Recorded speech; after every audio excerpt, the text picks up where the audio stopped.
Hello प्यारे साथी, नमस्कार। मैं केशपाल कुमार स्वागत करता हूं आपके अपने परिवार रोजगार विद अंकित में। आशा करता हूं कि भैया जी आप सभी अच्छे होंगे, बढ़िया होंगे, खुशहाल होंगे और जहां भी होंगे एकदम शानदार एवं जानदार होंगे।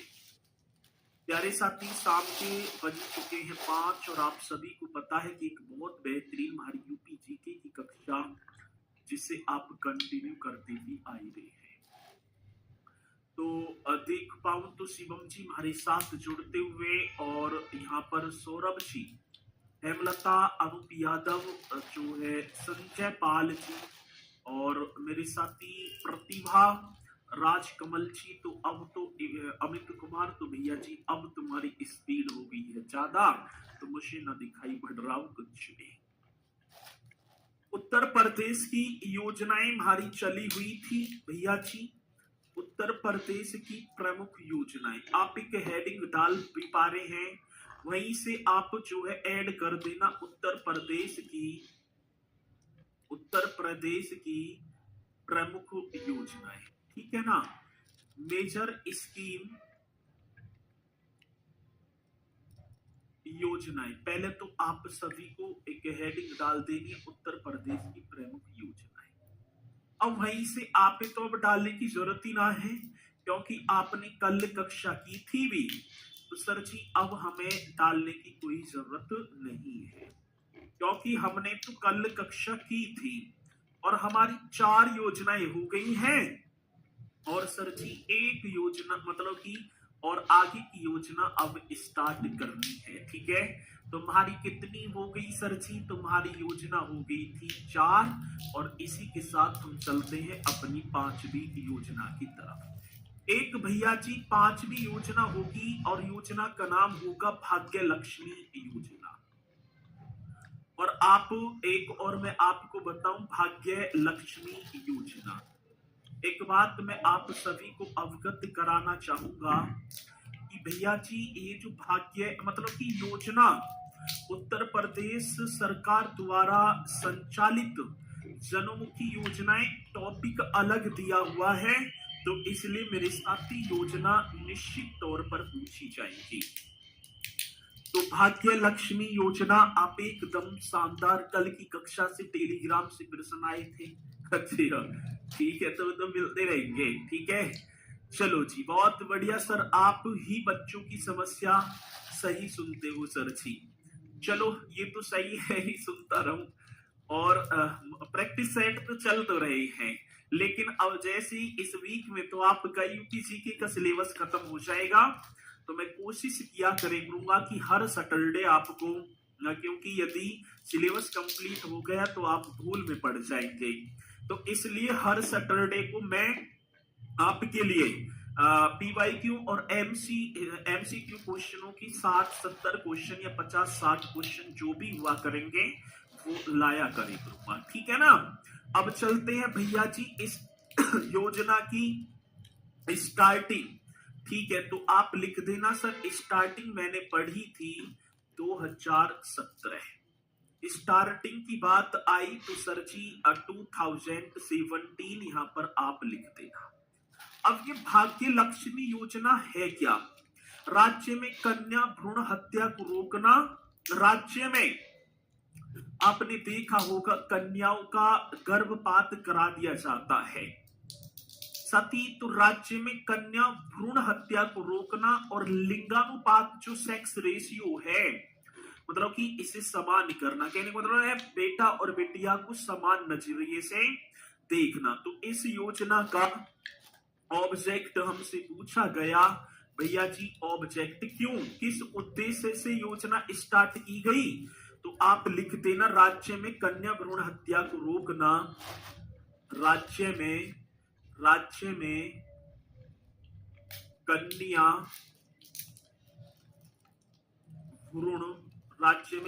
भ्रूण हत्या को रोकना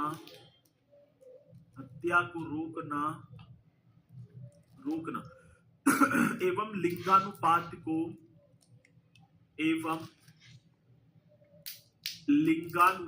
को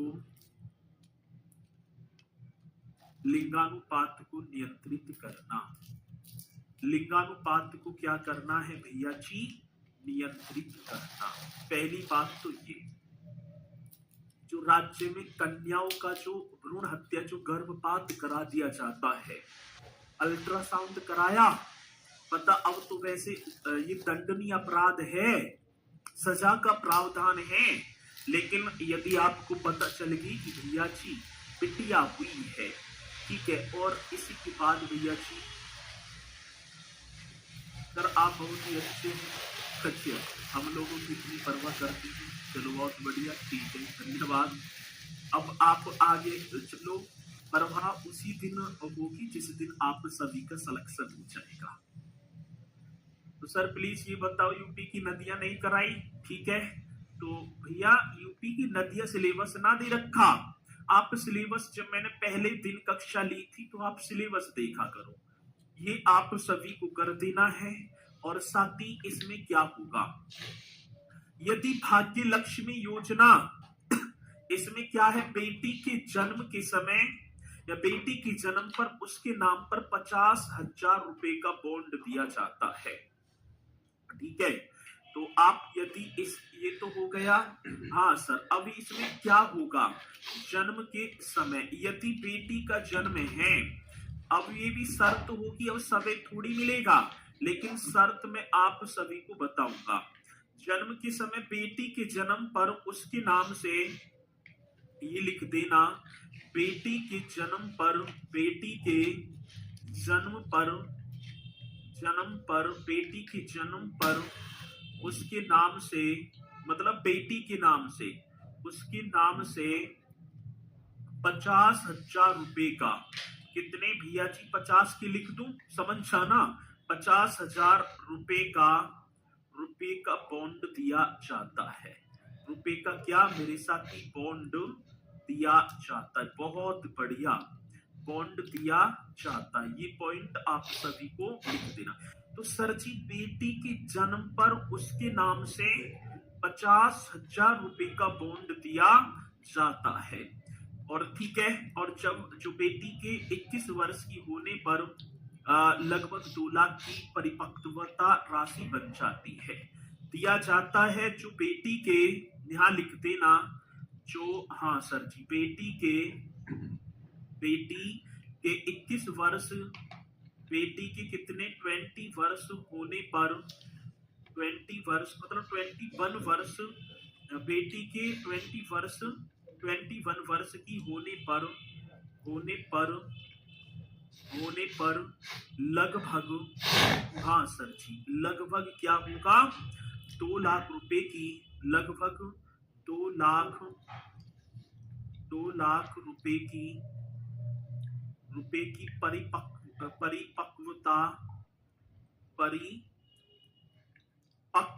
परिपक्वता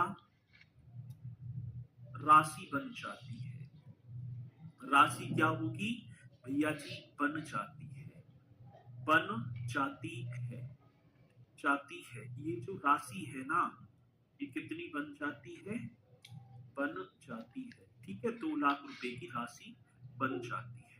कहने का मतलब ये है, यदि बिटिया का जन्म हुआ तो इसमें क्या होगा, पहली बात तो उद्देश्य, जो ऑब्जेक्ट है, कन्या भ्रूण हत्या को रोकना है और लिंगानुपात को नियंत्रित करना है। बेटी के जन्म के समय 50,000 रुपए का एक बॉन्ड भरा जाएगा, जो मेरे साथी, जब वो बेटी 21 वर्ष की होगी तो वो जो धनराशि है वो कितनी, 2 लाख रुपए हो जाती है, ठीक है। अब भैया जी इसमें एक और चीज है, माता को भी सहायता मिलती है 5100 रुपए, माता को सहायता, ठीक है, माता को सहायता, जो उनका मतलब कि उस टाइम पर जब बिटिया का जन्म हुआ तो बिटिया के जन्म के दौरान 5100 रुपए, 5100, ठीक है जी, 5100 रुपए दिए जाते हैं। बेटी को, सॉरी, माता को भी 5100 रुपए दिए जाएंगे। और सर जी अब क्या होगा, पात्रता कौन होंगे इसके, पात्रता, ठीक है, भाग्य लक्ष्मी योजना, इसकी इलिजिबिलिटी किसको होगी, पात्रता की बात है तो मेरे साथी इली, ठीक है ना, एलिजिबिलिटी की बात होगी, एलिजिबिलिटी,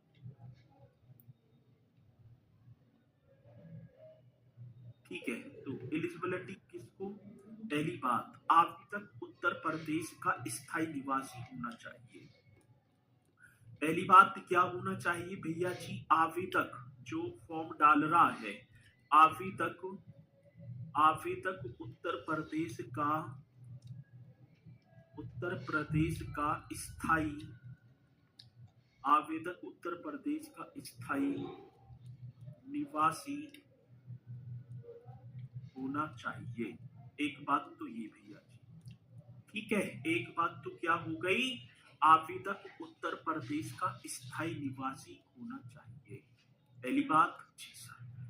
दूसरी बात क्या है, परिवार की वार्षिक आय 2 लाख रुपए से अधिक ना होनी चाहिए। दूसरी बात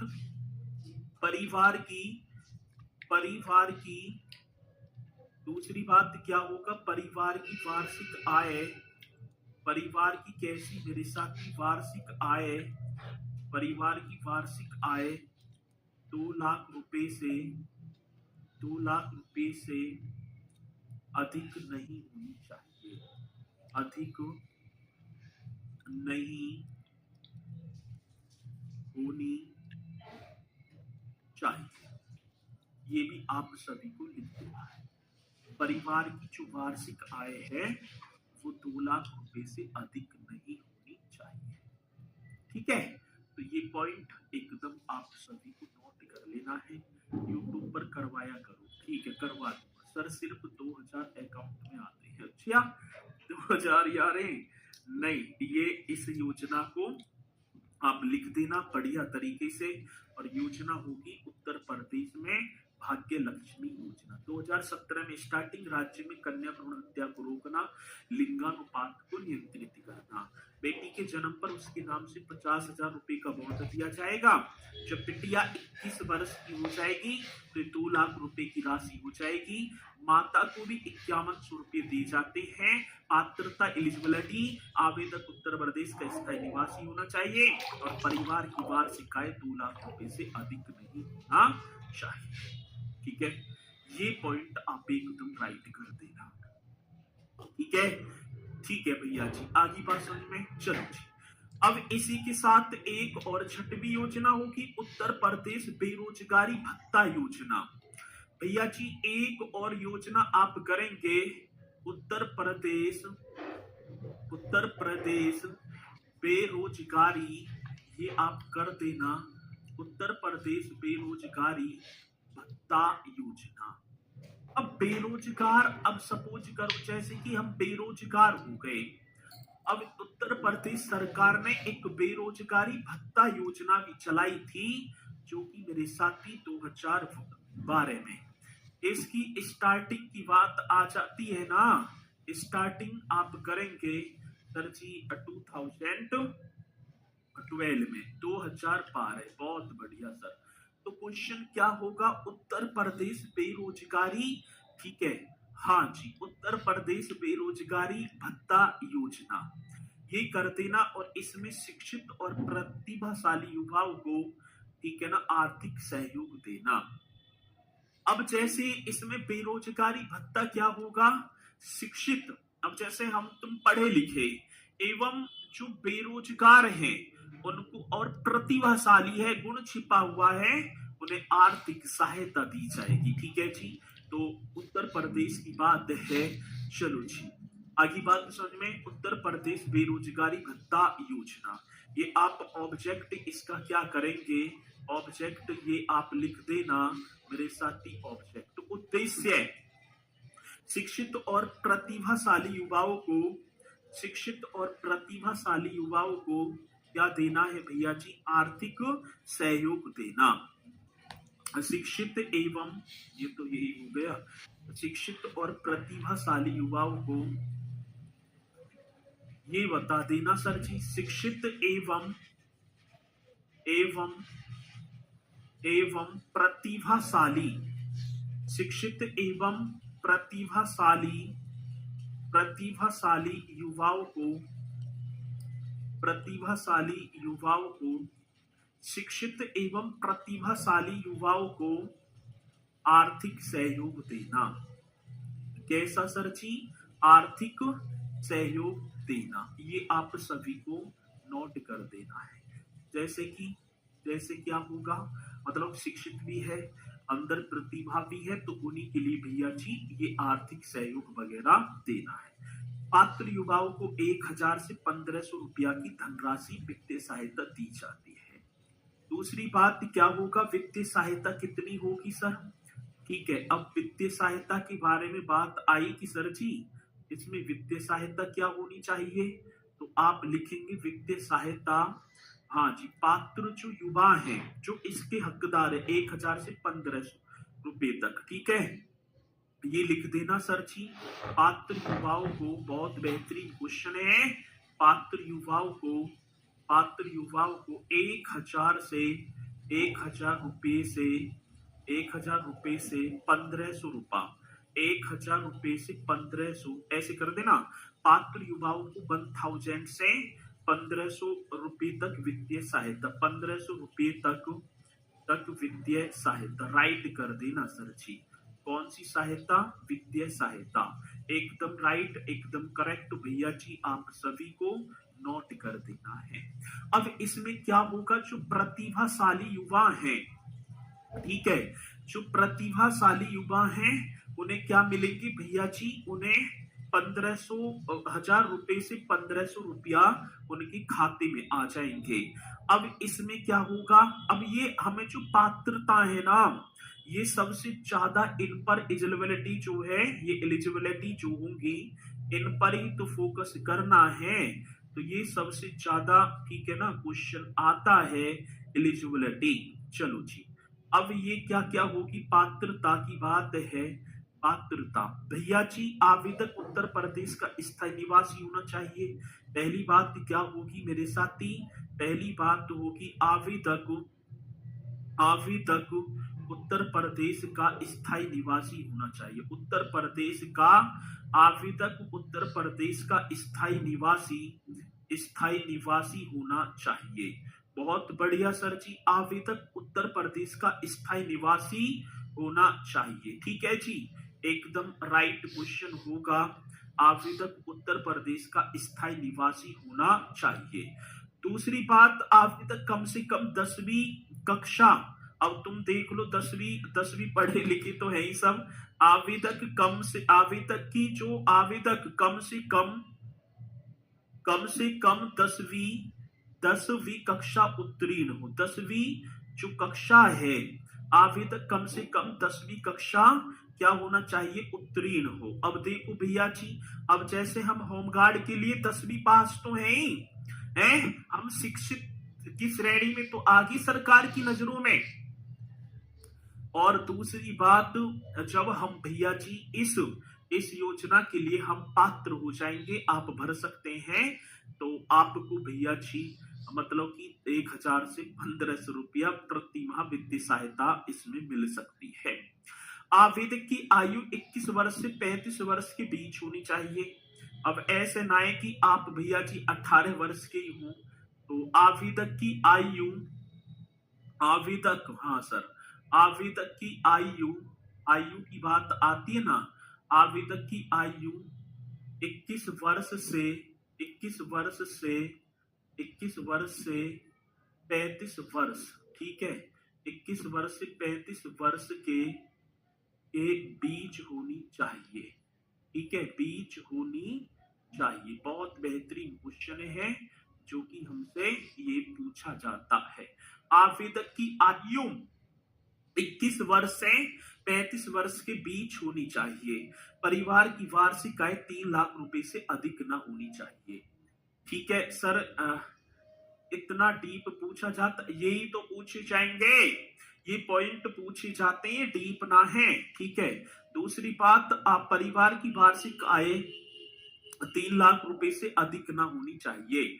परिवार की, चौथा पॉइंट क्या होगा सर जी, परिवार की वार्षिक आय, ये भी आप सभी को लिख देना है। परिवार की जो वार्षिक आय है, एकदम राइट, हाँ सर, परिवार की वार्षिक आय आय 3 लाख से अधिक, 3 लाख से अधिक नहीं होनी चाहिए, 3 लाख से अधिक नहीं होनी चाहिए। ये भी आप सभी को नोट कर दें। परिवार की वार्षिक आय 3 लाख से अधिक नहीं होनी चाहिए, तभी आप इसके पात्रता होंगे। आपकी आयु 21 से 35 वर्ष, परिवार की आय जो है, ठीक है ना, 3 लाख रुपए से अधिक ना होनी चाहिए। आवेदक किसी भी सरकारी या निजी संस्थान में कार्यरत नहीं होना चाहिए।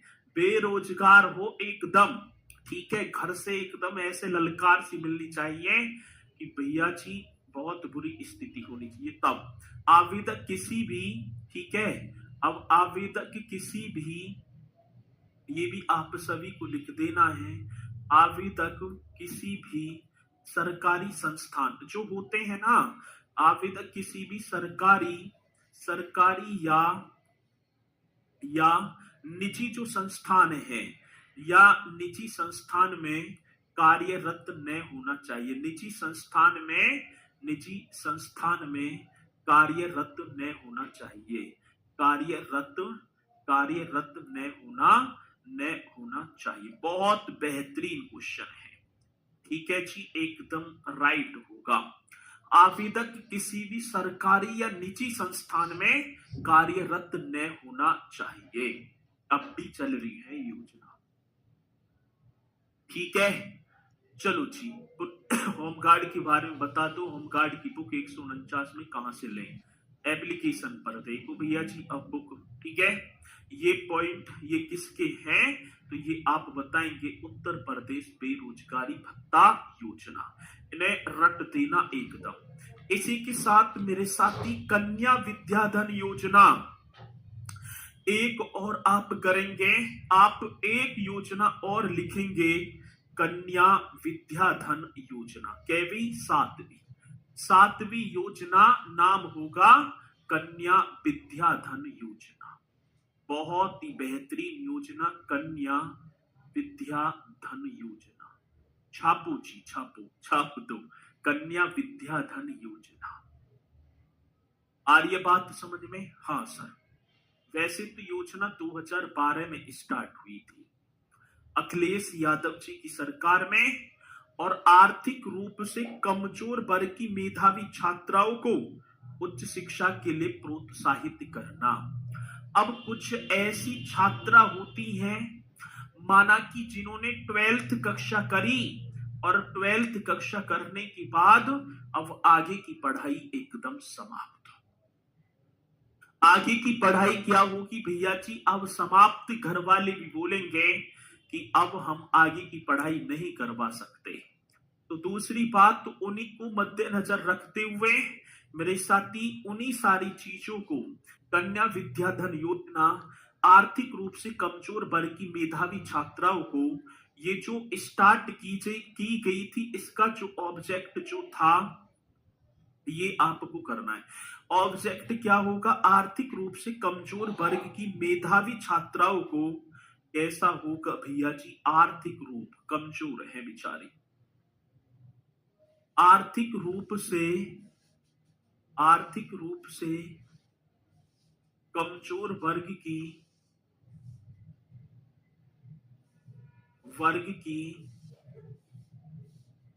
मेधावी छात्राओं को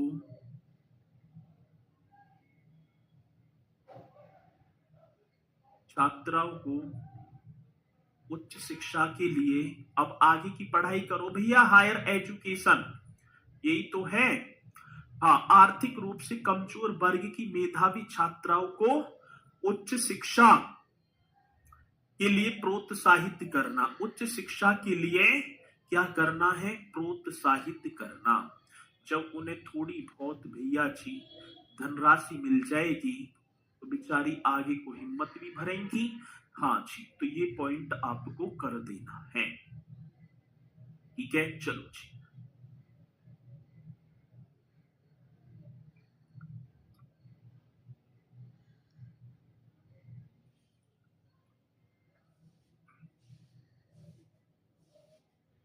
मिल जाएगी भैया, ठीक है।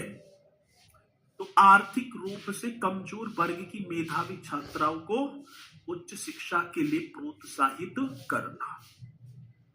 अब इसमें क्या है भैया जी, 12वीं कक्षा उत्तीर्ण करने वाली छात्रा को, अब माना कि किसी छात्रा ने 12वीं कक्षा उत्तीर्ण कर ली, तो 12वीं कक्षा उत्तीर्ण करने वाली छात्रा को आगे की पढ़ाई के लिए 30,000 रुपए की धनराशि एक मुश्त दी जाती है।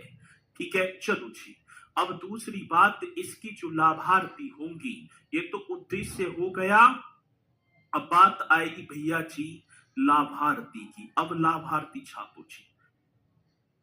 अब क्या लाभार्थी, 12वीं कक्षा उत्तीर्ण करने वाली छात्राओं को 12वीं कक्षा, हाँ सर जी, कौन सी 12वीं कक्षा, 12वीं कक्षा उत्तीर्ण करने वाली, 12वीं कक्षा उत्तीर्ण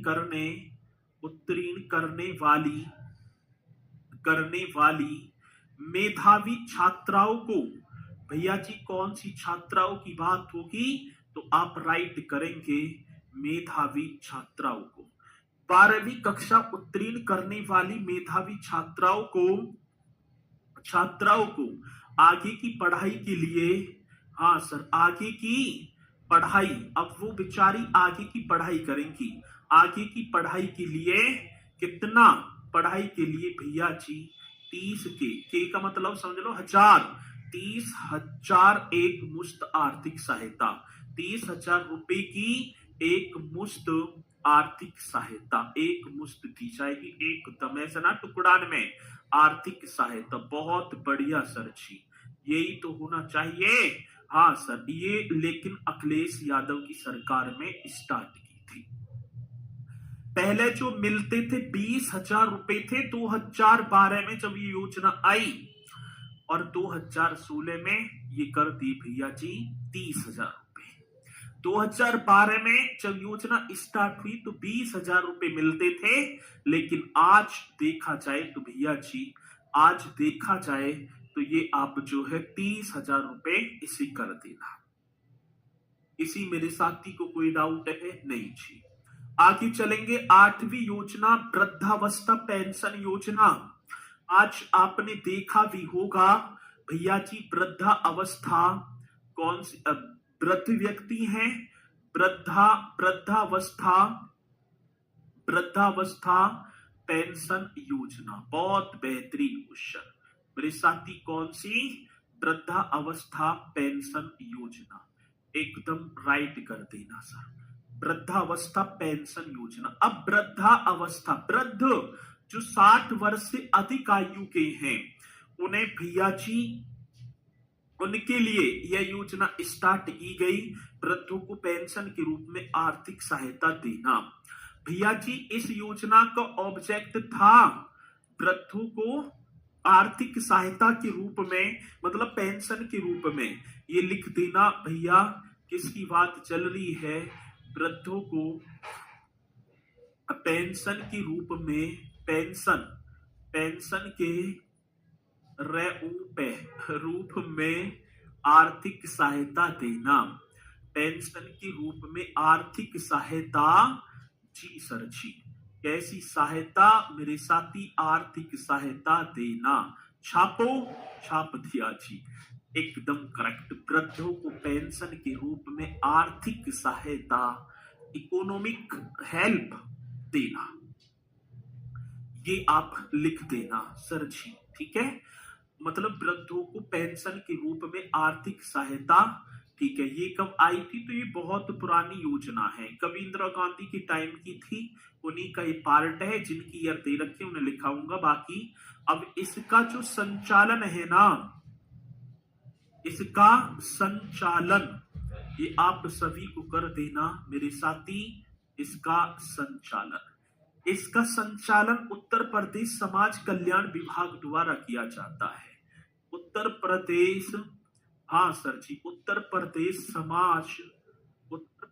समाज कल्याण विभाग द्वारा, उत्तर प्रदेश समाज कल्याण विभाग द्वारा, ठीक है जी, इस योजना का क्या, उत्तर प्रदेश समाज कल्याण विभाग द्वारा इसका पेंशन पात्र लाभार्थियों को 1,000 रुपए। अब पेंशन राशि क्या होगी सर, यही तो क्वेश्चन है, आज पेंशन राशि की बात है।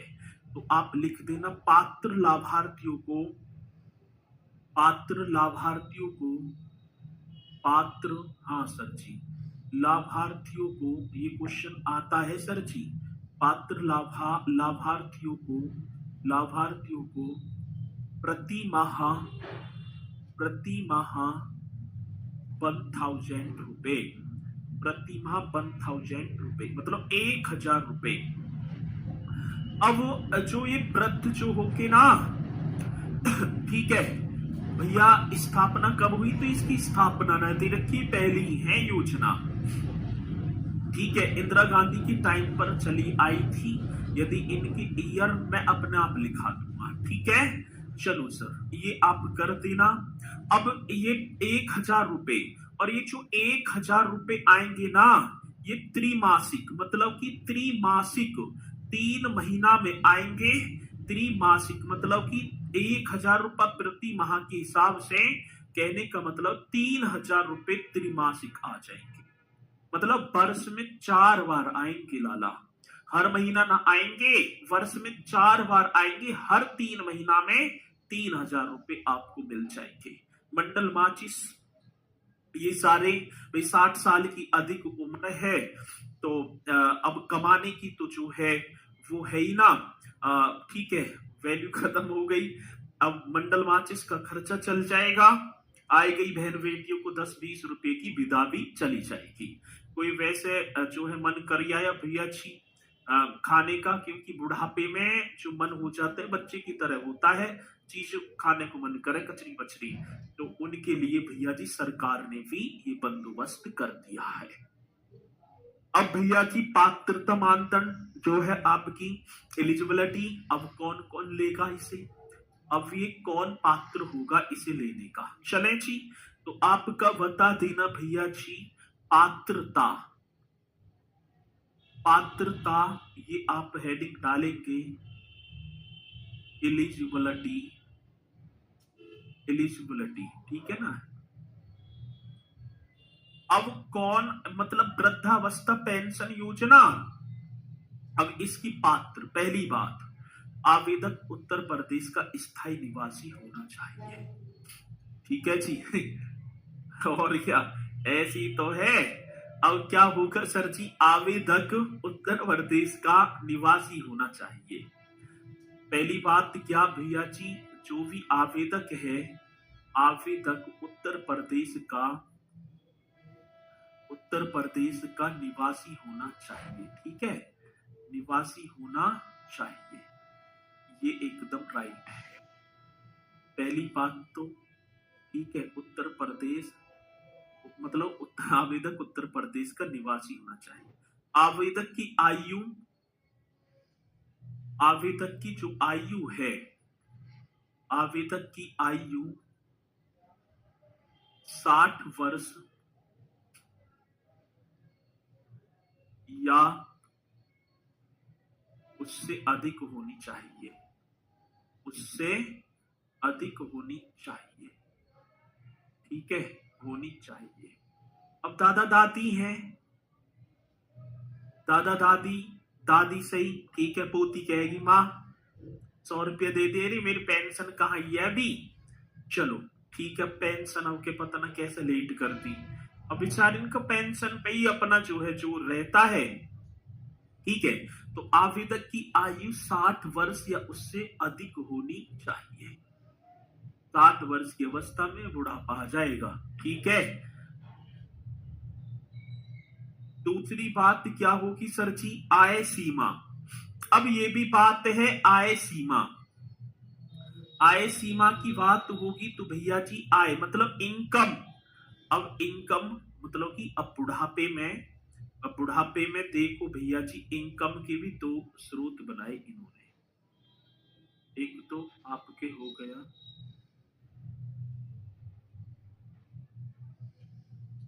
ठीक है जी, अब इनकम की बात है, एक ग्रामीण क्षेत्र और एक आपका हो गया भैया जी शहरी क्षेत्र। सर ये इनकम की बात समझ में ना आई। ग्रामीण क्षेत्र पहली बात और एक हो गया शहरी क्षेत्र। ठीक है, अब कुछ बुढ़ापे में थोड़े से बड़े बूढ़े तेज रहे, ब्यासी आज को काम कर ले वे।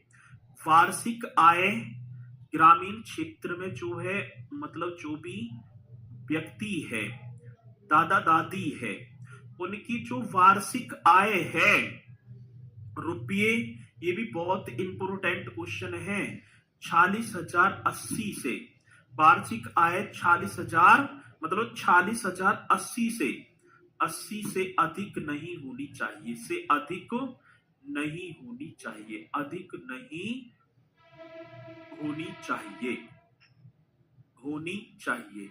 अब एक और बात होता हूँ, वैसे अब अभी देखेंगे ना लेडीजों को, अब ग्रुप में कुछ जो है क्या बोले रहे हैं, उन्हें लोन वगैरह मिलते हैं, 30,000 का ले लिया किसी ने, 50,000 का, इस तरीके से। तो ग्रुप में जो है ना, अब वो जो ये कंपनी जो पैसा बांटती है, फिर ग्रुप के माध्यम से उन्हें ग्रहण करेंगी। ये 10 लेडीजों का ग्रुप बना है, पहले ही घोषणा कर दी जाएगी, यदि एक ने पैसा मार ली तो बाकी 9 देंगी। ठीक है जी। और उसमें जो लेना, जो मतलब लोन की जो आयु रखी है, उन्होंने 54 वर्ष ही रखी है। ठीक है, उन्होंने कितनी 54 वर्ष ही रखी है बस। ठीक है सर, अभी 1500 बढ़ गई है, इसकी ना बढ़ी 1500 अभी। ठीक है, ये आप करेंगे, अभी तो 1,000 रुपया ही मिल रहे हैं। शहरी क्षेत्र में देखो सर जी, वार्षिक आय जो हमारा शहरी क्षेत्र है, अब इसमें वार्षिक आय रुपये 56,400 होगा, हाँ 56,460 रुपए से अधिक नहीं होनी चाहिए, 56,460 से अधिक नहीं होनी चाहिए, नहीं होनी चाहिए, बहुत बढ़िया, नहीं होनी चाहिए, ये आप सभी को लिखना है। मतलब कि ग्रामीण क्षेत्र और एक शहरी क्षेत्र, ग्रामीण क्षेत्र में जो पात्र है लेने वाला, उसकी वार्षिक आय इतने से अधिक ना हो, और जो ग्रामीण क्षेत्र और शहरी क्षेत्र में 56,460 से अधिक ना होनी चाहिए। ठीक है, चलो जी आगे बढ़े, यहां तक पॉइंट सही है। अब आवेदक अन्य किसी, मतलब कि आवेदक अन्य किसी सरकारी पेंशन योजना जैसे विधवा या विकलांग पेंशन का लाभ न ले रहा हो, आवेदक एक ही मिलेगा। अगली बात क्या होगी सर जी, ये अच्छा चौथा पॉइंट और लिख दो, आवेदक अन्य किसी, आवेदक अन्य किसी सरकारी योजना का, अन्य किसी सरकारी योजना का लाभ नहीं ले रहा हो, ठीक है जी। तो आवेदक अन्य किसी सरकारी योजना का लाभ नहीं ले रहा हो, जब मिलेगी। ठीक है, चलो जी क्विज में सर जी हमारी भी सुन लो, 10 क्वेश्चन डाला करो क्विज में प्लीज कृपया करके, और तुम्हारे ग्रुप थोड़ी है और मैं भी डालता हूँ यार, एक क्वेश्चन डालने में वैसी ना टाइप करना पड़ेगा, फिर सारी चीजें होती है, बहुत टाइम लगता है, ये तो शुक्र समझ में डाल रहा हूँ अब इतना भी सबर ना हो रहा, ये तो गलत बात है। चलो जी अगला क्वेश्चन होगा, ये तो हो गई भैया जी आपकी वृद्धावस्था, और एक और अवस्था अब होगा कुष्ठावस्था पेंशन योजना, कुष्ठ रोग से। ठीक है, आप 9वीं योजना और लिख देना भैया जी, कुष्ठावस्था पेंशन योजना, कुष्ठावस्था पेंशन योजना। एक योजना और आप सभी को लिख देनी है, मेरे साथी नाम होगा जिसका कुष्ठावस्था, जो कुष्ठ रोग से ग्रसित हो गए हैं, ठीक है, उनके लिए इसे हटाओ दोबारा लिखो, ठीक है, अच्छे दोबारा कर दो। कुष्ठावस्था पेंशन योजना।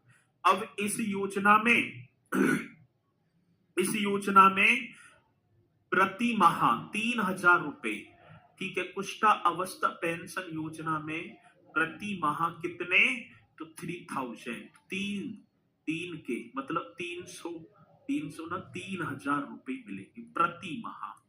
और इसमें सेम कंडीशन वही होगी, ठीक है ना। ये वाली पूरी की पूरी, ये पूरी की पूरी भैया जी, पर यहाँ पर उम्र कितनी है, 60 वर्ष। लेकिन ठीक है ना, वहां के तो पात्रता कहने का मतलब है 1 वर्ष से कोई कुष्ठ अवस्था में आ जाए तो स्टार्टिंग से ही भैया। तो इसकी उत्तर प्रदेश का इन पॉइंटों को नोट कर लेना। इसका आवेदक उत्तर प्रदेश का निवासी, आय सीमा सेम ये इसका हो गया, ठीक है ना। इन्हें आप नोट कर देना जी, इन्हें भैया जी, हाँ जी, इन्हें आप मतलब कि नोट कर लेना, कुष्ठा अवस्था, ठीक है। तो चलो जल्दी से आप करते चलेंगे और फिर आगे बढ़ेंगे भैया जी एकदम राइट तरीके से।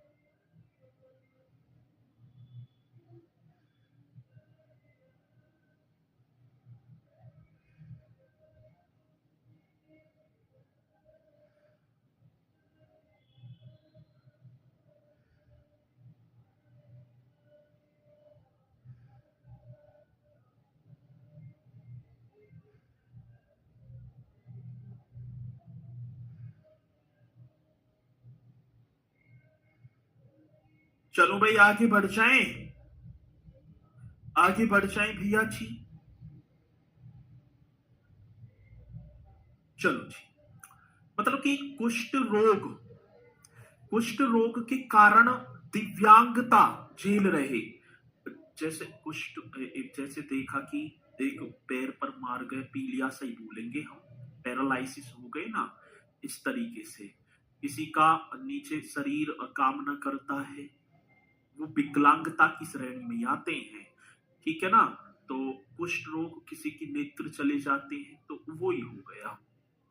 चलो, तो इसमें आप कुष्ठ अवस्था पेंशन योजना, बाकी इसके पॉइंट, अब ये 60 वर्ष से ऊपर ना होगी, ये तो भैया जी अपने देखें तो हम बचपन से स्टार्ट हो जाती है, तो इसे ठीक है ना।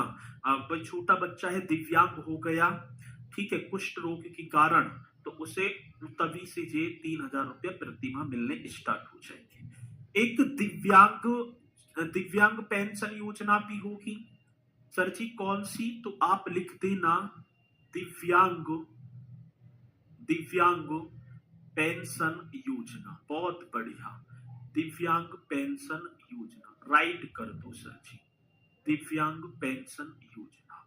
मेरे साथी, दिव्यांग पेंशन योजना भी एक आई, और इसमें एक सामान्य दिव्यांगजन होगा, इसमें एक कैसा होगा भैया जी, सामान्य दिव्यांगजन, और एक कुष्ठ प्रभावित दिव्यांगजन। एक तो सामान्य रूप से, ठीक है जी, सामान्य जी दिव्यांगजन, एक तो सामान्य दिव्यांगजन, एक हो गया कुष्ठ प्रभावित, भैया जी कौन सा, कुष्ठ प्रभावित दिव्यांगजन, कुष्ठ प्रभावित दिव्यांगजन, एक तो सामान्य और एक कुष्ठ प्रभावित दिव्यांगजन। अब सामान्य के लिए तो यहां पर 1,000 रुपए प्रति माह, 1,000 रुपए प्रति माह ये यहां पर मिलेंगे, 1,000 रुपए प्रति माह। और कुष्ठ रोग से मैंने ऊपर भी लिखवाया है 3,000 रुपया प्रति माह, लगा तो एकदम राइट, सही है जी। सामान्य दिव्यांगजन के लिए 1,000, कुष्ठ रोग प्रभावित दिव्यांगजन के लिए 3,000। दिव्यांगता 40% है, उससे अधिक की दिव्यांगता का प्रमाण पत्र होना अनिवार्य है। अब दिव्यांगता एक तो छोटा थोड़ा सा ही लंगड़ा के चल रहा है, एक भैया जी पूरा ही चिड़िया पिड़िया लेकर ऐसे चल रहे हैं।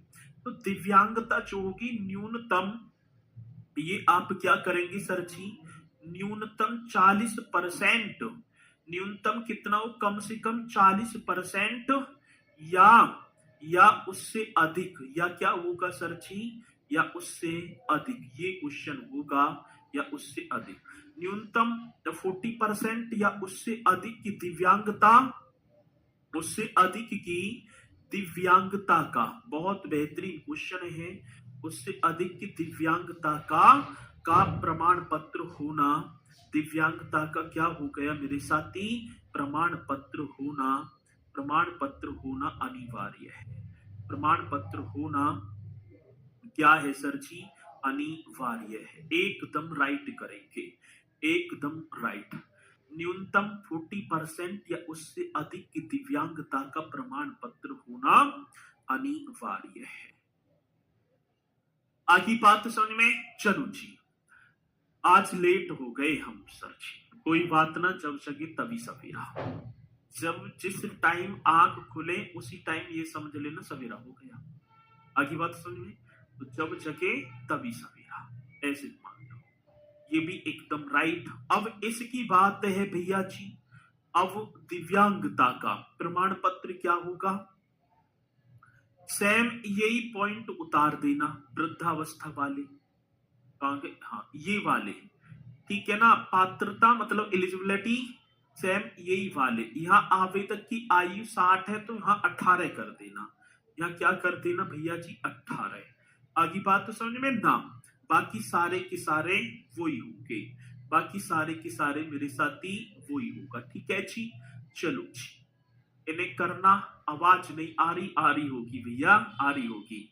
अब जी, ये आपके 1000 रुपए प्रति माह सामान्य और कुष्ठ रोग से प्रभावित 3000 रुपए, और ये बाकी जो एलिजिबिलिटी है, जो पात्रता है, वो आप उन्हें कर देना। इसी मेरे साथी को कोई डाउट नहीं होगा। यहां से कल मिलेंगे और 2-3 मतलब कि आपकी जो है ये 20 एक समथिंग होगी ना, इन्हें करेंगे और फिर भैया जी ये आपका सिलेबस पूरा, और ठीक है जी, आपकी सैलरी में 1000 उधार दे देना सर जी, मैं का इनका लाभ ले रहा हूं, मैं नहीं ले रहा, ठीक है। तो भैया जी संडे को वही पहला वाला चैनल स्टेनो RWA का, वहां पर और बेहतरीन सी कक्षा, उन्हें भी आप भी को नोट करना है, तो मुलाकात करेंगे एकदम बेहतरीन तरीके से, तो सभी जुड़ेंगे मेरे साथी, ठीक है ना। संडे को भी प्रचार कर देना है आप सभी को, है ना। एक बार चैनल पर विजिट करेंगे, वहीं पर स्टेनो RWA पर लाइक करके आ जाएंगे, ठीक है। चलो, तो सभी बोलेंगे सर जी, जय हिंद जय भारत।